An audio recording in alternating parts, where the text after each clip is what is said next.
ആഴ്ചയിൽ ഒരു ദിവസമെങ്കിലും ഞങ്ങൾ കുടുംബ വീട്ടിലേക്ക് പോകാറുണ്ട്. അല്ല, ഞങ്ങൾ അവർ ക്ഷണിച്ചിട്ടല്ല, അല്ലാതെ നമ്മൾ പോകാറാണ് പതിവ്. അവിടെ പിന്നെ ക്ഷണിക്കണ പരിപാടിയൊന്നും ഇല്ല കേട്ടോ. നമുക്കിഷ്ടമുള്ളപ്പോഴൊക്കെ പോവാം. അങ്ങനെയാണ് നമ്മുടെ കുടുംബ വീട്.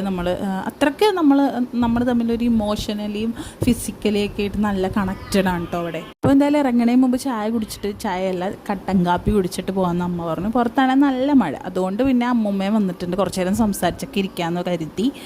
പിന്നെ എനിക്കൊരു സ്വഭാവമുണ്ട്, എവിടെ പോയാലും പോകുന്നതിന് കുറച്ച് നേരം മുമ്പെങ്കിലും എനിക്കൊന്നും കൂടെ ഒന്ന് ബ്രഷ് ചെയ്യാതെ ഒരു സമാധാനം കിട്ടില്ല.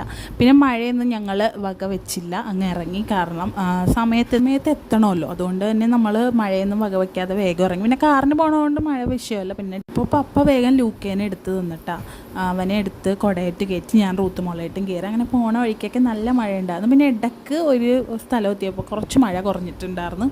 പിന്നെ ഞങ്ങൾ പോണ വഴിക്ക് ഒരു ആക്സിഡൻറ്റ് കണ്ടു. ശരിക്കും ഒരു മീഡിയേറ്റർ ഇല്ല, അതിലോട്ട് ഇടിച്ച് കയറ്റിയിട്ടുണ്ടായിരുന്നിട്ട് ആ വണ്ടി.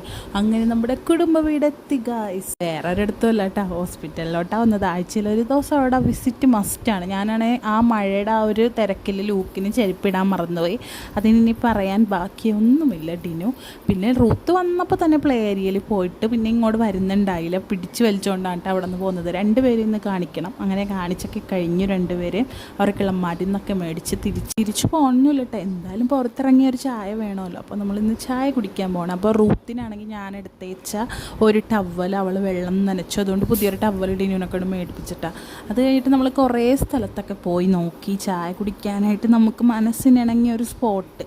അപ്പോൾ ഡിനു എവിടെ ഇറങ്ങിയാലും റൂത്തിനും ഇറങ്ങണം കേട്ടോ. ഇപ്പോൾ അങ്ങനത്തെ ഒരു സ്വഭാവമാണ്. അവൾ ഫുൾ കരച്ചിലായിരിക്കും പപ്പയുടെ കൂടെ പോകാനായിട്ട്. അപ്പോൾ നമ്മളിവിടെ പോയി ഡിനു ഉപ്പിലിട്ടതൊക്കെ മേടിച്ചായിരുന്നു. ഇത് നമ്മുടെ മറൈൻ ഡ്രൈവിൻ്റെ അവിടെയാണ്.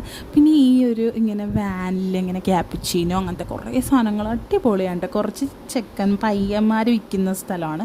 ഞാനവിടെ നിന്നൊരു അടിപൊളി ക്യാപ്പച്ചീനോ ഒക്കെ മേടിച്ചു. റൂത്ത് വലിയ കാര്യത്തിൽ കയറി പിടിച്ചത് നല്ല ചൂടായിരുന്നു. അപ്പോൾ പൊള്ളി നൈസായിട്ട് കൈ.